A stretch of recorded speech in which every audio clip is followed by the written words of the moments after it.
현재 한국이 속해 있는 동북아시아는 혼돈의 도화니에 빠졌습니다. 북한은 자국의 미사일 전력을 내세워 서울을 불바다로 만들겠다고 협박하고 있으며 중국 또한 자국의 항모 전단으로 무력 시위를 자행하는 만행을 저지르고 있는데요. 설상가상으로 일본도 해병대의 역할을 담당하는 수륙 기동단을 창설한 것은 물론 자국 영토인 독도를 탈환하기 위해서는 한국과 전쟁도 불사하겠다며 드디어 본색을 드러냈습니다. 이들은 천혜의 요새이자 동아시아의 경제적 요충지인 한국을 차지하기 위해 무모한 군사 도발을 감행하며 아직도 과거의 군국주의에 쩔어 있는데요. 그러나 한국은 식민지 혹은 세계 최빈국이었던 과거와는 달리 한강의 기적을 실현하며 세계 10대 경제 대국이자 군사 강국으로 환골탈태했습니다. 평화는 힘이 있어야 지킬 수 있으며 한국은 그것을 실현할 막강한 국력을 보유하고 있습니다. 2018년 마침내 문재인 대통령은 한국형 핵잠수함의 개발을 천명했으며 현재 미국과 프랑스의 협력을 받아 계획을 진행하고 있습니다. 핵잠수함은 항공모함과 더불어 전쟁의 판도를 뒤집을 수 있는 게임 체인저이며 함의 성능과 승무원의 기량에 따라선 무려 항모 전단을 능가하는 전략무기인데요. 그러나 무엇보다 한국형 핵잠수함은 SLBM을 탑재하는 것은 물론 SLBM의 무장이 전술핵에 맞먹는 현무포 극초음속 탄도미사일로 알려지면서 중국과 일본은 발칵 뒤집혔습니다. 그래서 오늘은 한국의 핵잠수함 개발에 주변국이 난리난 이유에 대해 알아보겠습니다.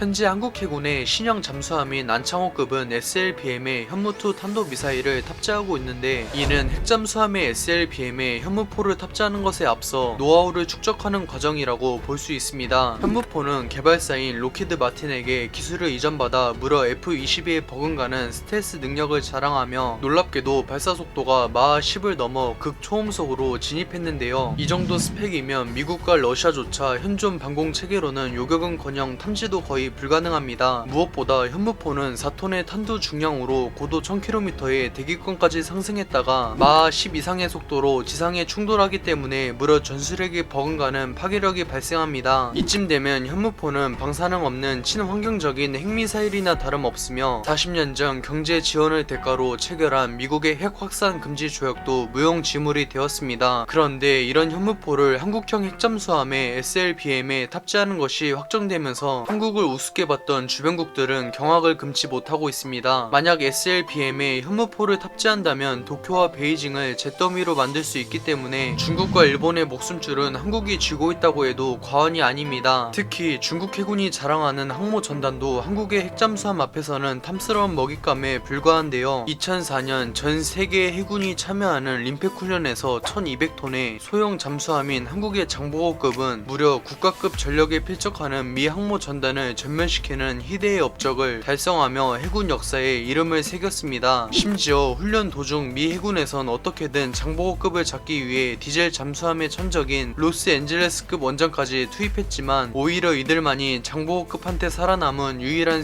생존자였습니다. 이 훈련 이후로 잠수함 사령부의 위상과 승무원들의 기량은 전 세계에 널리 알려졌는데요. 그런데 미 해군에 비하면 한참 빈약하며 특히 대잠 전력이 약점으로 지적받는 중국 항모 전단에게 장보고급을 아득히 넘어서는 한국형 핵잠수함은 중국 해군에게 사신 그 자체로 군림할 수 있습니다. 그러나 중국으로서는 한국의 핵잠수함이 중국 동부 영해에 도착하는 것이 가장 두려울 텐데요. 중국의 동북지방은 인구의 절반과 GDP의 60%가 밀집해 있는 중국 경제의 심장이며 무엇보다 이곳엔 수도인 베이징과 산샤댐이 존재합니다. 산샤댐은 중국 대륙 한가운데에 위치한 세계 최대의 댐인데요. 이 댐 하나의 저수량이 무려 390억 톤으로 한강에 위치한 팔당댐 195개를 합친 것에 필적하며 남한도 아닌 한반도 전역에 흐르는 강물의 2배를 가볍게 능가합니다. 그런데 SLBM으로 발사한 현무포가 산샤댐을 타격해 붕괴시킨다면 한반도는 가볍게 수장시킬 물이 높이 70m, 시속 110km의 괴물 쓰나미가 되어 중국 동부를 휩쓸 것입니다. 만약 그렇게 된다면 수도인 베이징을 제외한 중국의 모든 대도시들이 초토화되는 것이며 그마저 한국의 핵잠수함이 남은 SLBM을 퍼부어 중국의 중국의 심장인 베이징마저 초토화시킬 텐데요. 중국으로서는 애석하게도 현무포는 미국과 러시아조차 요격이 불가능하기 때문에 그들보다 한참 뒤처지는 중국의 방공체계는 요격은커녕 탐지도 장담할 수 없습니다. 사실상 한국형 핵잠수함은 중국이라는 국가를 멸망시킬 수 있는 재앙이나 다름없습니다. 반면 일본은 한국의 핵잠수함 도입을 불엄과 질투가 뒤섞인 시선으로 바라보고 있는데요. 일본 해자대는 상륙함을 항모로 개조하면서 평화헌법을 교묘하게 빠져나간 이즈모급과는 달리 핵잠수함만큼은 미국과 주변국의 반대로 절대 보유할 수 없어 한국형 핵잠수함을 매우 두려워하고 있는데요. 거기다 2018년 일본 초계기의 위협 비행을 시작으로 최근 독도를 두고 일본의 군사 도발이 잦아지고 있는데 한국 해군이 전략무기의 정점인 핵잠수함을 도입하면서 더 이상 한국을 건들 수 없습니다. 전술핵에 필적하는 현무포는 수도인 도쿄는 물론 일본 전역이 사정거리에 들기 때문에 한국이 마음만 먹으면 수십 발의 현무포를 비처럼 퍼부어 일본 전체를 잿더미로 만들 수 있습니다. 한국이 핵잠수함을 도입하는 것은 물론 전략무기인 SLBM에 현무포를 탑재하면서 중국과 일본 두 강대국의 수도를 초토화시킬 수 있는 막강한 전력을 보유하게 되었습니다. 마침내 한국 해군이 핵잠수함을 도입하면서 자주 국방에 한 걸음 다가선 것은 물론 한중일 더 나아가 동아시아의 패권은 대한민국이 잡게 되었습니다. 시청해주셔서 감사합니다. 즐거운 저녁 보내세요.